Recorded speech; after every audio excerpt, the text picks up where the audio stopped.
Hi, ako si Roston Tan. Ano ang unang pumapasok sa isipan nyo kung narinig nyo ang martial law? Alam kong negatibong bagay ang pumapasok sa isip mo at naiintindihan ko yan. Ang librong pag-uusapan ko ay ang dekada 70. Ito ay isang kwento tungkol sa pamilya na nasa panahon ng martial law na ang pangulo nila ay si Marcos.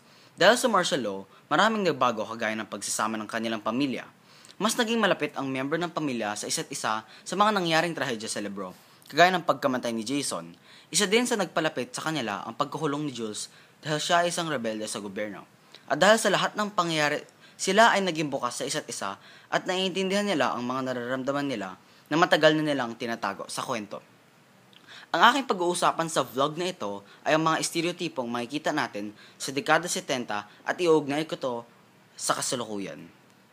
Marami tayong nakikitang stereotipo sa aklat at ito ay dapat bigyang pansin dahil malaking problema ito sa mga taong naapektuhan o natatamaan at wag na dapat gawin muli sa kasalukuyan.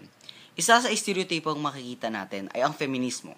Sa libro, makikita natin na sa mag-asawang si Julian at si Amanda ang feminismo sa halos lahat ng bahagi ng aklat. Sa mga pangyayari sa libro, makikita natin na si Julian ay naging mahigpit kay Amanda dahil ayaw niyang padrabahuin si Amanda sa labas at gusto niya sa bahay lang si Amanda at magtimpla ng kanyang kape at ihanda ang kanyang tsinelas araw-araw. Hindi din nakakapagsalita si Amanda sa mga nararamdaman niya at wala siyang ibang masabihan kung hindi ang sarili niya. Palaging sinasabi ni na Julian at minsan si Jules sa ibang bahagi ng libro na it's a man's world. Ito ay nagpapakita na ang mga lalaki ang namumuno noong panahon na iyon at ang mga babae naman ay nasa bahay lang at gumagawa ng pambahay na gawain kagaya ng paglilinis at pag-alaga sa mga bata. Malaki naman ang pinagbago ng stereotipo na ito sa ngayong panahon at hindi na natin masyadong nakikita. Pero meron pa rin ilan na ginagawa pa rin ang pagiging feminismo. Ang mga babae na din ngayon panahon ay may influensya, kagaya kay Cory na naging presidente ng Pilipinas, si Oprah na sikat na host at mayaman. Ang mga babae ngayon ay may kapangyarihan na din na magtrabaho sa labas at gumawa na rin ng kanyang sariling desisyon. Kaya na din magsalita ang mga babae sa mga nararamdaman at mga kaisipan nila sa maraming tao. Ang pangalawang makikita natin ay ang Marxismo. Ang Marxismo ay isang teoryang pangpanitikan na nagpapakita ng tunggalian ng mayaman at mahirap, makapangyarihan at api. Naipakita ito sa stereotipo na may mga social classes sa dekada 70, kagaya ng mga mayayaman at ang mga maimpluwensyang tao, kagaya ng mga gobyerno, at si Marcos na inabuso ang kanyang kapangyarihan upang panatilihin na sa pwesto ng pagiging presidente. Ang mga may kaya naman ay ang pamilyang Bartolome at hindi naman sila sobrang naapekto ng martial law. At makikita pa nga natin na ang tatay ay pro-Marcos at wala siyang problema sa martial law. Pero ang kanyang anak na si Jules ay sumali sa NPA dahil ayaw niya ang batas militar at sumasali siya sa paghuwelga kasama ang ibang tao dahil gusto niya ang kalayaan ng bansa. At ang mga mahihirap naman na naghuwelga ay naepektuhan dahil sa pag-abuso ni Marcos ng kanyang kapangyarihan at nahihirapan lalo sila dahil may mga tuition fee hike at iba pa. Nagkukulang pa sila ng pambayad kaya ayaw nila kay Marcos at ang pamumuhay sa ilalim ng martial law. Walang pagbabago ang nangyari sa libro at sa kasalukuyan. Pareho lang ang problema ng Marxismo. May mga social classes pa din ngayon at nakakalungkot sabihin ito. Pero maabuso pa rin sa kapangyarihan ng ating mga gobyerno. Kagaya ng issue ng pork barrel na lahat ng ating buwis ay napupunta pala sa bulsa ng mataas na posisyon ng gobyerno. At dahil doon, mas maraming napupunta sa mahirap na class ngayon, panahon.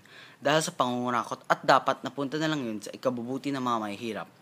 Isa pang problema sa bansa natin ngayon ay maraming hindi makahanap ng trabaho sa bansang ito o kung makahanap ng trabaho sa ibang bansa, ang buhay naman nila ay napupunta sa trahedya kagaya ng mga OFW na naabuso sa ibang bansa at hindi na sila makatakas doon.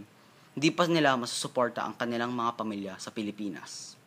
Ang huling stereotipong makikita natin sa aklat ay ang post-colonialismo. Makikita natin na si Isagani ay nagtrabaho sa US bilang isang US Navy dahil mas marami daw ang bayad sa US at mas marami daw ang mga benefits doon kumpara sa Pilipinas. Makikita natin na si Isagani ay mas nakikita ang mga kagandahan sa US kaysa sa ating bansa dahil siguro ito sa martial law kaya nasira na ang kanyang pananaw sa bansang Pilipinas. Makikita natin na sa kasalukuyan ang pagiging post-colonialismo at wala pa rin masyadong pinagbago kumpara noon. Nakikita pa din natin ngayon na mas maganda ang sweldo sa ibang bansa kaysa sa Pilipinas. Pero depende naman talaga kung anong makukuha mong trabaho. Isa din halimbawa ang pagtingin natin sa sarili natin kumpara sa mga Amerikano.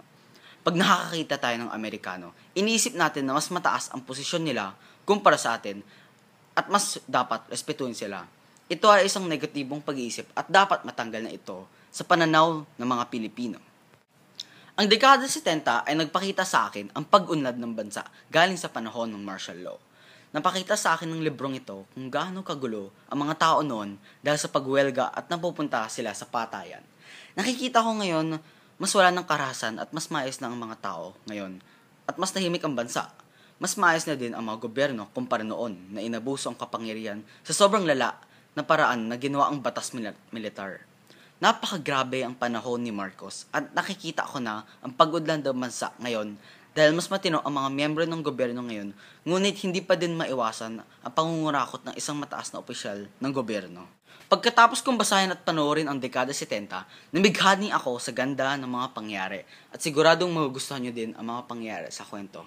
Importanteng mapag-aralan mo ang dekada 70 para makuha mo ang pinaparating na mensahe at kahalagahan ng dekada 70. Magmumukha ka ng mga ignorante kung hindi mo alam ang kasaysayan ng bansa mo. At nakakahiya naman iyon, kaya simulan mo na ang pagbabasa ng dekada 70.